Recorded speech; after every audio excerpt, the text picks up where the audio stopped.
The map had been folded and unfolded so many times that the creases had gone white, like old scars, and two of the corners had torn away entirely. She had filled in the missing edges herself with a pencil stub, guessing at contour lines from memory, from rumor, from the shape of things she had seen out of bus windows. The pencil lines were rougher than the printed ones. They always were. She had been following the rail line for most of the day. The job in Clearwater had dissolved the way those things always dissolved. A note taped to a locked door. A foreman who didn't remember making any promises. A season that had ended 2 weeks early without consulting anyone who needed it not to. She had stood outside that locked door for a while, reading the note several times as if the words might rearrange themselves into something more useful. They didn't. She had $11 left after the bus fare, a canvas army surplus pack with one broken buckle, a pocket knife, a box of matches, and the map. She had walked to the edge of town and picked up the rail line heading west, into the mountains, because that was the direction that looked least finished. The light was going now. The high peaks had already swallowed the sun, though the sky above them still held color.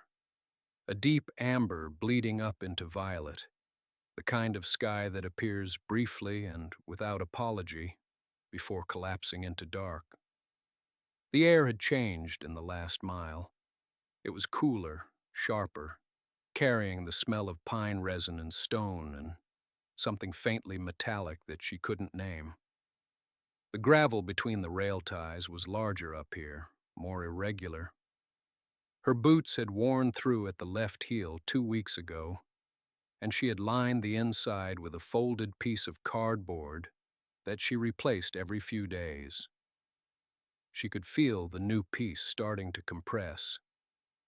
She came around a long curve in the track and stopped walking. The bridge was enormous.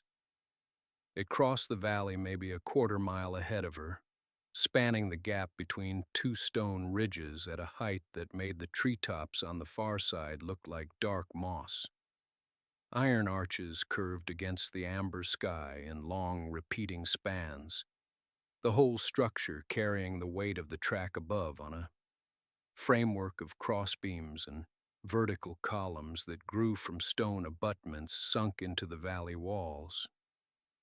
From here she could see the river far below, a bright thread catching the last of the light. She could see the shadow of the bridge falling across the valley floor in a long, dark stripe. She stood still for a long moment. There was something about it. Not just its size, though it was the largest structure she had seen in weeks, maybe months. Something else. The way it interrupted the fading sky so completely, the way it sat so permanent and indifferent above the valley, the way the iron caught the last amber light along its upper edges. Everything else in her life was passing through. The bridge was not passing through anything. She picked up her pack and kept walking toward it. She slept that first night in the tree line, pack against her spine, listening to the bridge settle and breathe in the dark. Iron structures do that. They tick and groan as the temperature drops, as if the metal is remembering the day's heat and reluctantly releasing it. She had not known that before. She knew it now. The passenger train came through just before dawn rather than at sunset, the timing different than she'd expected. A low thunder building from the north, then the full roar of it crossing overhead, the whole valley briefly trembling, and then silence settling back like dust. She lay in her bedroll and stared at the faint gray shape of the bridge through the branches and thought, someone is on that train right now, asleep in a seat, going somewhere they know. She did not envy them exactly. She just noted the difference. Morning came gray and cool. She ate the last of her crackers and studied the stone abutment on the near side of the valley, the massive anchor that buried itself into the ridge and rose in a rough-cut face of mortared stone until it met the iron superstructure above. Up close, it was enormous, far larger than it had appeared from a distance, wide as a house and twice as tall. The stone was old, stained dark with decades of weather, furred in places with pale lichen. She circled it the way she circled most things, slowly, looking for what she was supposed to see and also for what she wasn't. That was how she found the ladder. It was bolted to the south face of the abutment, half hidden where the stone made a slight inward angle. Iron rungs, each one about a foot wide, set into the face with expansion bolts that had long since bled rust lines down the stone below them. The ladder descended, not up toward the track, but down and then inward, following the contour of the abutment to a point maybe 15 feet below the track level, where the stone face made a broad shelf and the bridge's understructure closed overhead like a ceiling. She went down without letting herself think about it too carefully.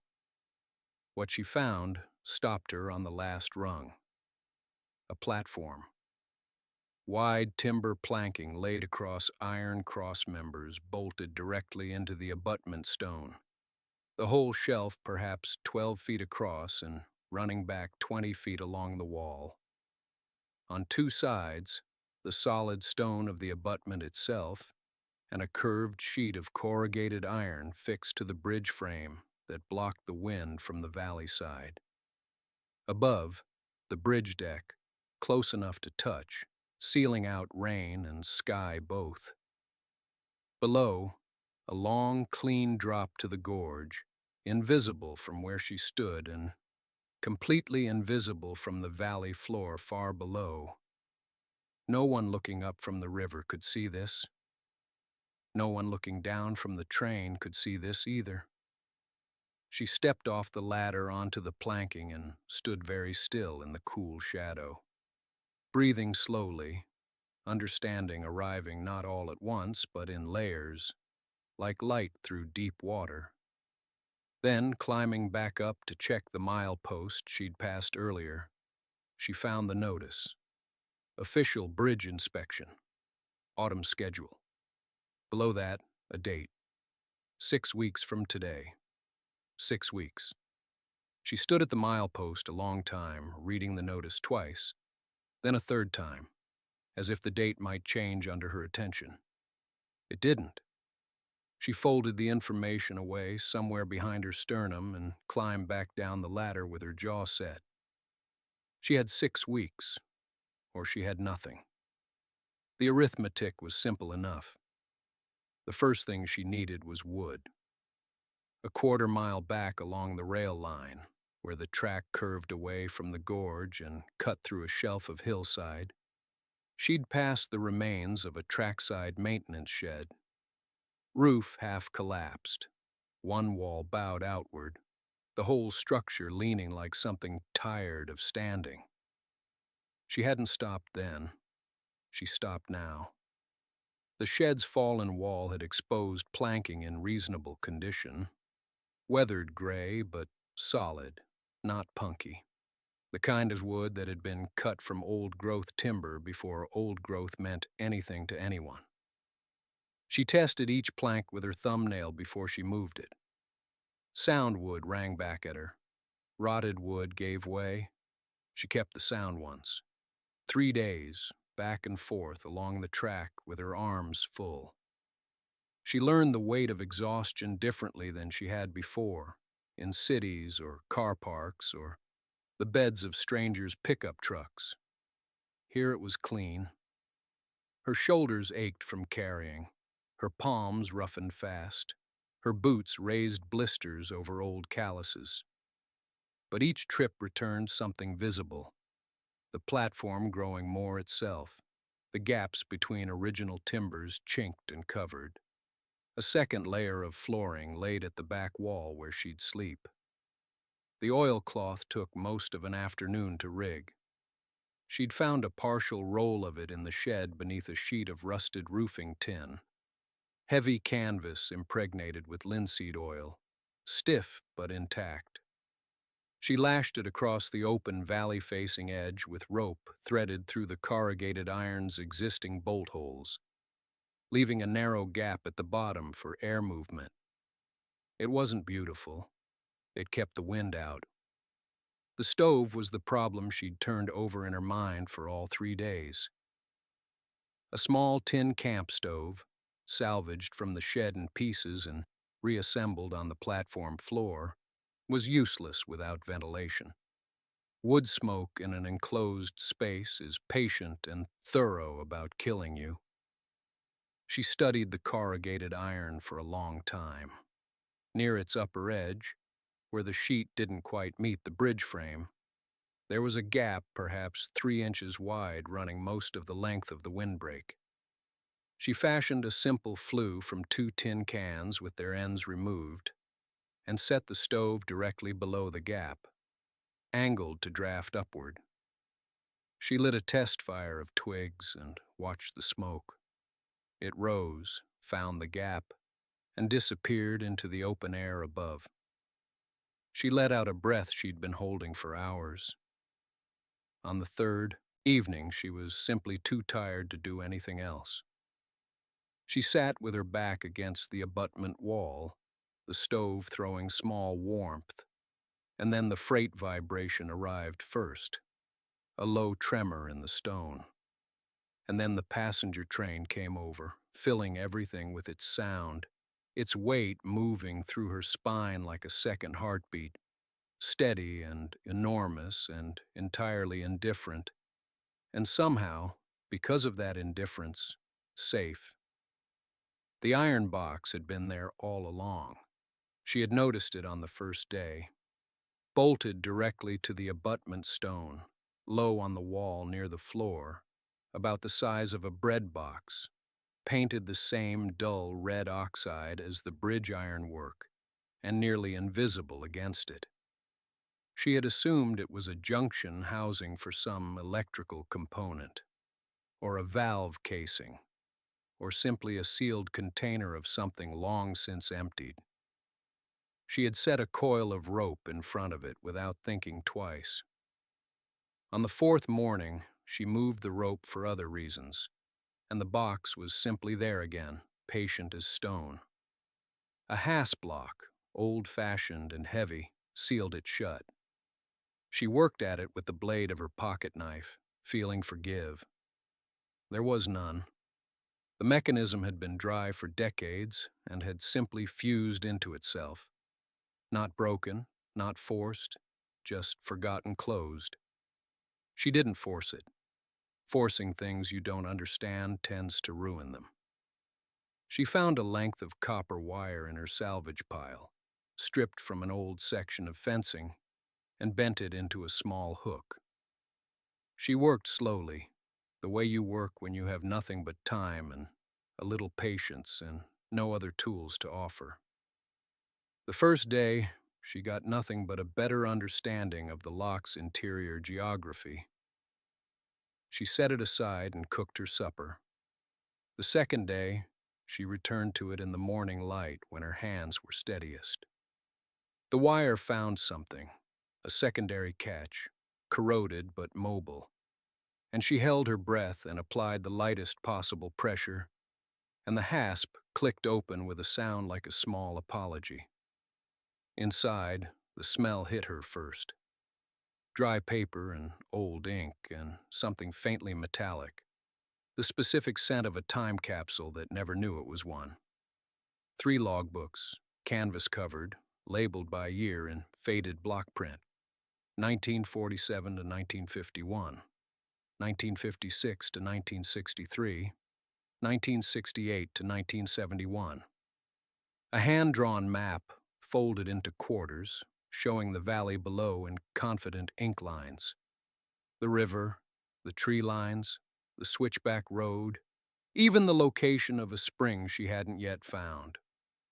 And beneath everything, a single folded letter, sealed but never stamped, the envelope addressed only to whoever comes next. She sat back on her heels and held the letter for a long time without opening it. The logbooks she opened first. They were meticulous and plain. Weather observations, track conditions, dates of arrival and departure, notes on materials stored, crew names she didn't recognize. But between the official entries, in smaller handwriting, someone had documented the construction of the platform itself, not as an afterthought, but as a deliberate project. They had chosen the stone. They had measured the overhang. They had argued, apparently, over which direction the windbreak should face. Built to last, one entry read, "A man caught in a bad storm up here deserves better than the open sky." She looked around at the walls they had raised, the iron they had bolted, the shelter they had imagined before she existed. Someone had believed this place was worth the trouble.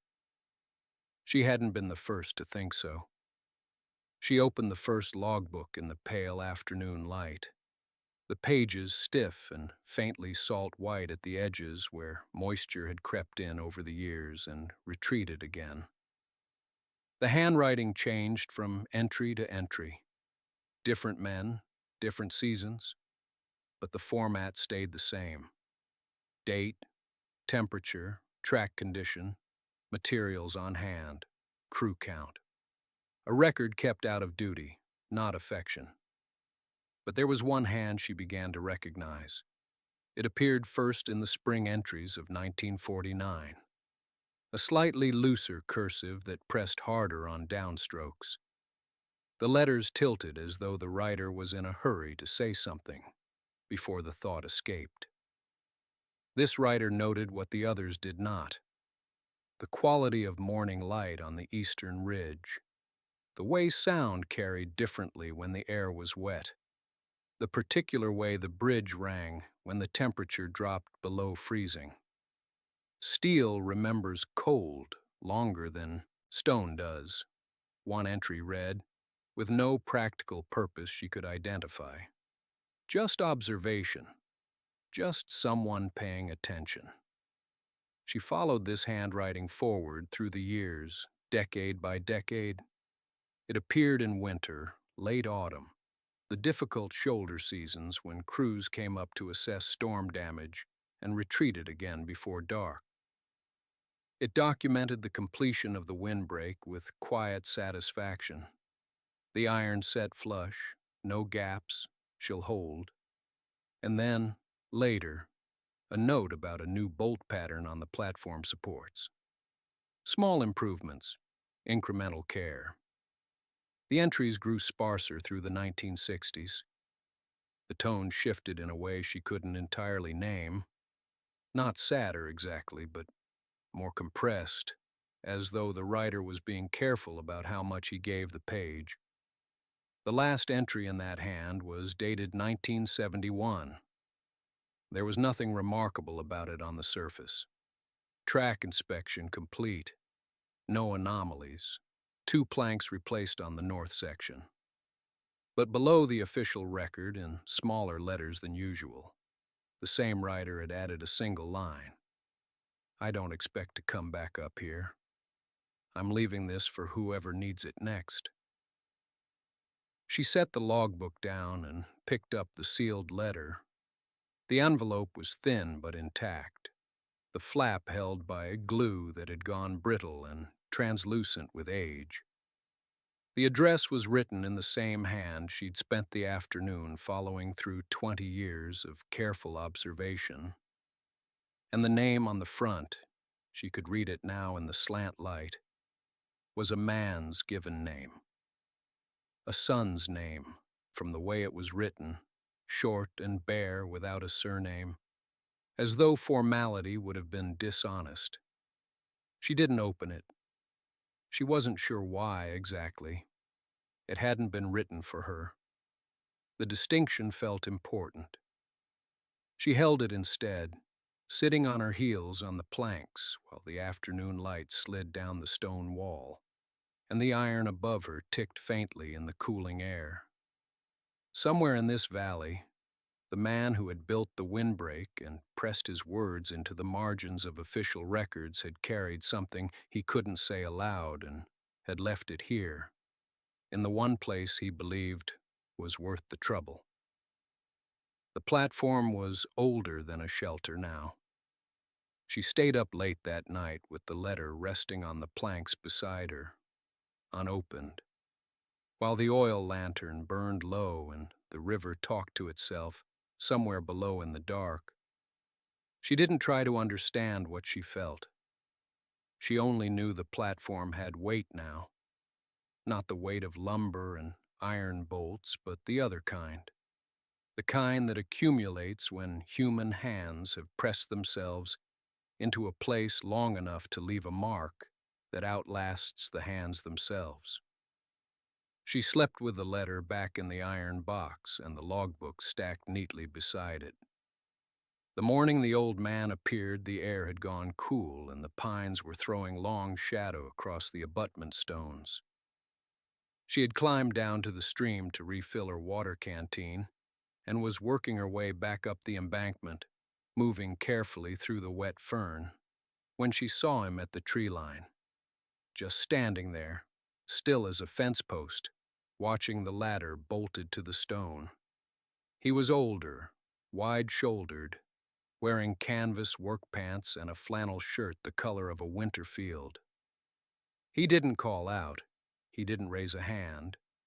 He simply looked, the way a man looks when he already knows what he is seeing and has been waiting some time to see it confirmed. Then he turned and walked back into the trees toward the old depot house, and the forest closed behind him without a sound. She held the canteen against her chest and didn't move for a long time. 4 weeks. The inspection notice had said 4 weeks from today, roughly, and now someone knew she was here, or suspected, which was close enough to the same thing.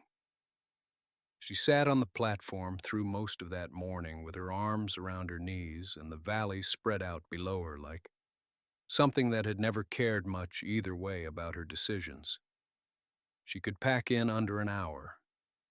She had done it before, in worse circumstances, with less warning.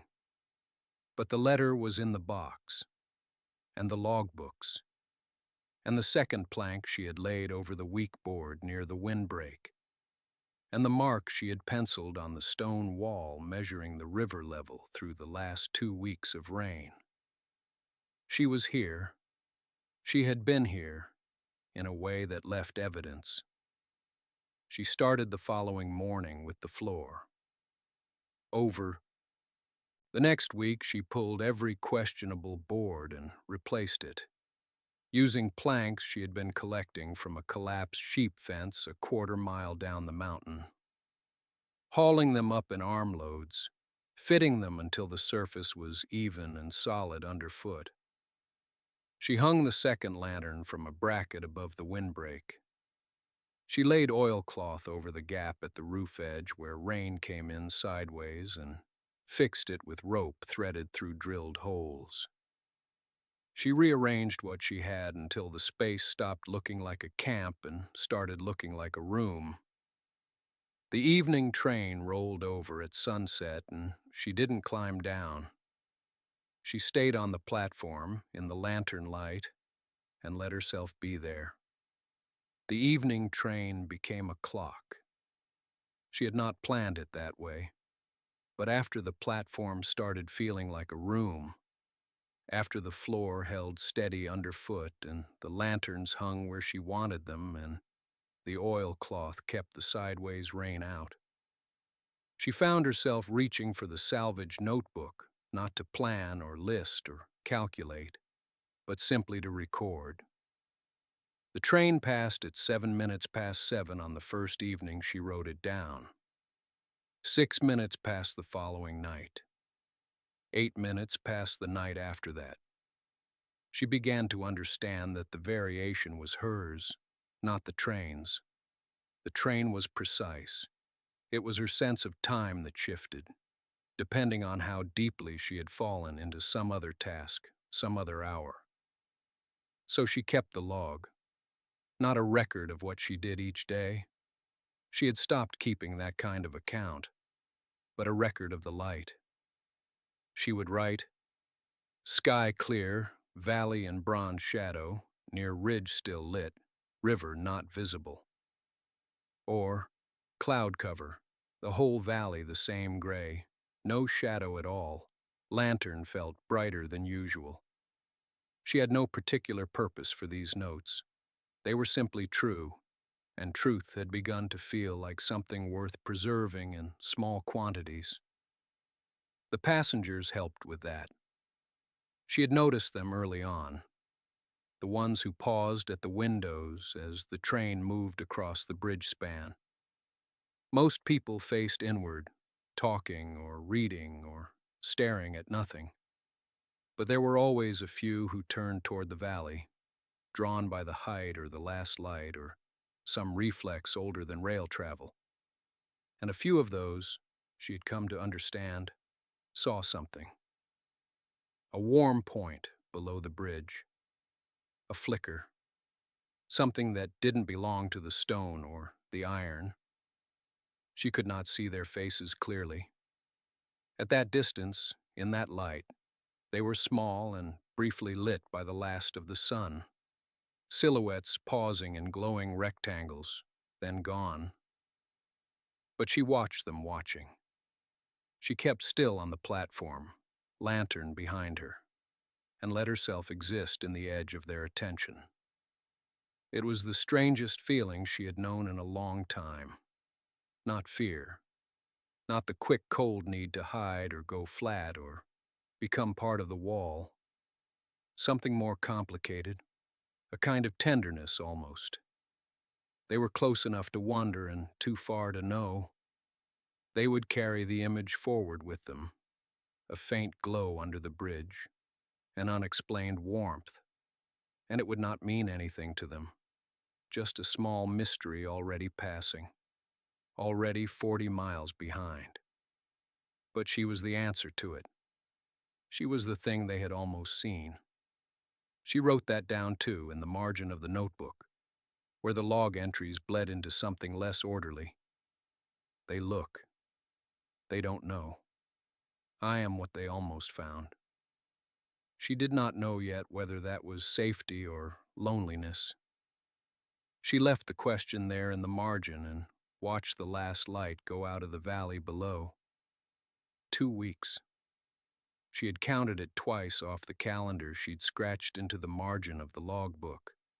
Small marks, one per morning, the way prisoners were said to do. 2 weeks until the inspection notice's date. She had told herself each day that she would go down the mountain.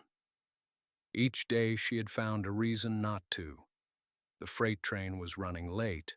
The weather was turning. She needed to finish caulking the oilcloth along the windbreak's lower seam. Reasons that were true, and also not the real reason. The real reason was simpler and harder. Going down meant stepping out of the space she had built, the one space in the world that was hers, and standing in someone else's sight as something that needed explaining. She went anyway, on a Tuesday morning, when the air had that particular autumn sharpness that made excuses feel thin. His property sat at the mountain's base where the old depot road curved into gravel. A low house with a covered porch, a woodpile stacked with the precision of someone who took winters seriously. A truck that hadn't moved in a season, judging by the leaves gathered against its tires. She stood at the road's edge in the tree shadow, watching the porch. She had no plan more specific than, see if he is there, and don't run. The door opened before she had decided anything. He was older than she'd expected from the logbooks. though she didn't know why she'd expected anything. He stood on the porch with a mug and looked at her the way a man looks at weather he has already accounted for. Not surprised, not reaching for anything. She walked up the road. He waited. What passed between them at first was careful and plain. She told him she'd been staying up the line. He said he'd noticed the lantern, evenings. She said she'd found the platform under the bridge. He was quiet for a moment, and then he said he knew the platform well. He'd helped put it there. His foreman at the time had designed it, a shelter against the mountain storms that could come through the gorge without warning. And the work had taken most of one summer in the early 1950s. She thought of the logbooks. She mentioned the foreman's name, the one written across the inside cover in careful block letters. The old man's expression shifted, not dramatically, just a small change behind the eyes. The kind that comes when someone hands you something you thought was gone. He said that man had taught him everything worth knowing about iron and stone. Said he hadn't heard that name spoken aloud in a long time. They stood there a moment longer. He didn't invite her in. She hadn't expected him to. But when she thanked him and turned to go, he told her the inspection crew came on foot from the south end of the line. She understood what that meant. 3 days. She counted them that evening by the light of the lantern. The inspection notice spread flat on her knee, its corners weighted down by 2 small stones she'd collected from the river gorge below. The paper had gone soft at the folds from handling.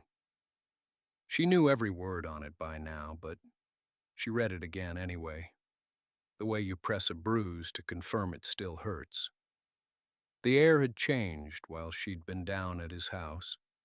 Not dramatically, just a single degree colder. The way autumn arrives in the mountains, not as a storm, but as a quiet subtraction. The river below the gorge caught the last of the light differently than it had even a week ago. The iron above her ticked and settled in the cooling evening. She heard the passenger train before she saw it, the low harmonic building through the stone abutment. And then the windows were sliding overhead, warm and lit. People inside reading or watching the dark valley open below them, and the faint glow of her lantern rising toward them without explanation. She watched the train until it was only sound, and then silence. She opened the logbook to the final entry. Then she set it aside and picked up the letter. It was written in the same hand as the cover notation. Careful, slightly formal. The penmanship of a man who had learned to write before convenience changed what writing meant. It was addressed to a woman she didn't know, in a town she'd never heard of, and it was about none of the things she expected. It wasn't about the bridge or the work or the mountains. It was about staying somewhere long enough to become part of it, about what it meant to build a thing with your hands and then leave it behind, about wanting, just once, to remain. She read it aloud, softly, to no one and to herself both. When she finished, she sat with it in her hands for a long time. The lantern threw its small, steady light against the stone wall. The river moved below in the dark. She had packed and walked before. She knew exactly how that felt. The systematic reduction of everything down to what fit in the canvas pack. The precise moment when you stop being a person in a place and become only motion. She had done it enough times that it had started to feel less like survival and more like reflex. She folded the letter carefully and placed it back inside the iron box. Then she set the logbooks on top of her pack, ready for morning. She did not sleep for a long time, but when she did not dream of walking. at first light, with frost beginning to show itself on. The iron rails above, she put the logbooks under her arm and started down the mountain. He was already awake when she arrived. She had not planned what to say. She had walked the whole way down the mountain rehearsing it and had arrived at nothing better than the truth, which she supposed was the only thing worth offering anyway. She knocked on the door of the small house beside the old depot, and when it opened, she held out the logbooks without speaking, and he looked at them for a long moment before he looked at her. She told him everything, not quickly, not neatly, the way truth usually comes out, in pieces and out of order, some parts too large for the sentences she built around them. She told him about the platform and what she had made of it, about the iron box and the letter inside, about 6 weeks of lantern light and frost on iron, and the sound of the evening train rolling overhead like weather, about the inspection notice and the 3 days still remaining, and the fact that she had decided this time not to walk. He listened without interrupting. When she finished, he was quiet for a while, looking at the logbooks in her hands. Then he reached out and took them gently, the way a person handles something they thought was gone for good. He made 2 phone calls that afternoon. She did not hear either of them. She sat on his porch steps in the thin autumn light and watched a hawk turn slow circles over the valley, and did not let herself hope too precisely, because precise hope had a way of breaking cleanly along its own lines. The timber company's owner, it turned out, had not thought about the bridge's understructure in years. The retired worker explained what the platform was, what it had been built for, and what condition it was in now. He explained what she had done to it. He used the word caretaker. The arrangement he proposed was simple and asked nothing that was not reasonable. The inspection walkways maintained through winter, the platform occupied by someone who would watch for damage and report it. In exchange, the right to stay. The inspection came 2 days later. She stood beside the retired worker on the abutment and answered the inspector's questions plainly. The walkways were clear. The iron was sound. She had not touched the structural elements. The inspector made his notes, moved on. That evening, the passenger train came through at golden hour, its windows catching the last sunlight and throwing it back warm and amber across the valley. She was sitting on the platform when it passed, not hiding beneath her oilcloth, not pressed against the stone wall, just sitting. The lantern burned beside her. The train's horn echoed once off the far ridge and faded into the gorge below. She opened the notebook to the first page. At the top, in careful handwriting, she wrote her own name. She looked at it for a long time. Then she began,